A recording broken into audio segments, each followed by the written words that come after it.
Olha só, Carol, é um basta e, como você disse, que vai além das mulheres. Mulheres essas com medo, mulheres essas que têm que se preocupar 24 horas por dia que algum homem, algum covarde, acabe, de certa forma, ou tirando a vida, ou atacando, ou assediando, enfim, é essa a realidade. E os casos, eles estão vindo à tona. Um bom motivo que a gente, fazendo aqui jornalismo, a gente consegue expor essas pessoas e trazer uma realidade que precisa de muito mais do que somente segurança, e sim uma mudança completamente radical do entendimento da sociedade que passa pelos homens, né? A gente está falando de uma manifestação que se dá em decorrência de vários casos que estão sendo noticiados, mas para além daqueles casos que são noticiados, são aqueles casos que sequer ganham qualquer repercussão e que atingem mulheres, não somente em São Paulo, como em todo o Brasil. Você destacava bem, a gente está falando da vítima Milene da Silva Lima, uma jovem que foi encontrada morta,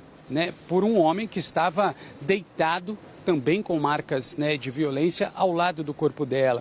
E isso só se deu, né, esse caso só veio à tona uma vez que as pessoas que estavam passando por lá acionaram a polícia, né, alguns vizinhos que ouviram barulhos e aí chamaram a polícia. A polícia, quando chegou no local, nesse apartamento que ficava no 20º andar, viu ali sinais de arrombamento na porta e encontrou com a vítima já sem vida no banheiro, toda ensanguentada, com diversas e várias marcas de perfuração.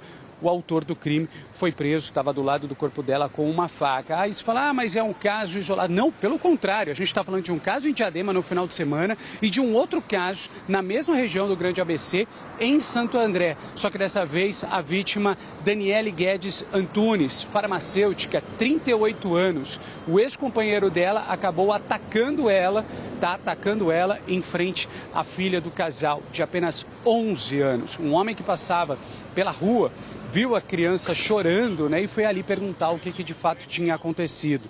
A criança relatou a esse homem que o pai dela tinha atacado a mãe também, né, vítima de feminicídio. O homem entrou e viu ali a situação de ambos também dentro da residência. Essa moça, ela foi socorrida, mas infelizmente não resistiu aos ferimentos, né? A gente está falando de Christian Antunes, marido. Eles estavam ali, segundo relatos, já passando por um processo de litígio, ou seja, estavam num processo de separação. O homem foi encontrado também deitado ao lado do corpo da vítima. Então a gente está falando de dois casos que vieram à tona, que foram divulgados somente nesse final de semana. Ou seja, essa é a triste realidade que faz com que tenhamos manifestações como essa. Uma das manifestações aconteceu na Avenida Paulista. E aí a gente está falando do Levante Mulheres Vive, né? Não somente em São Paulo, como no Distrito Federal, mas também em 24 estados. Ou seja, mulheres, homens indo às ruas, né?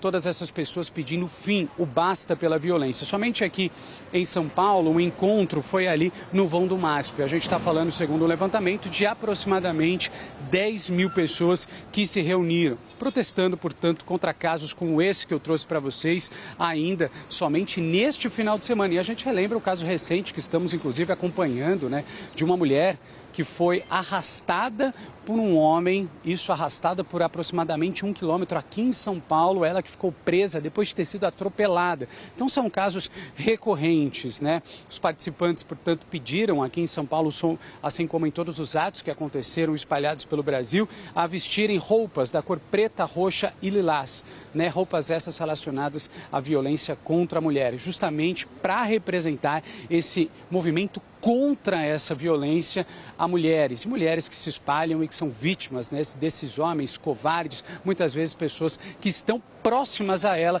no círculo familiar, ou então até mesmo pessoas que se relacionam com elas, né?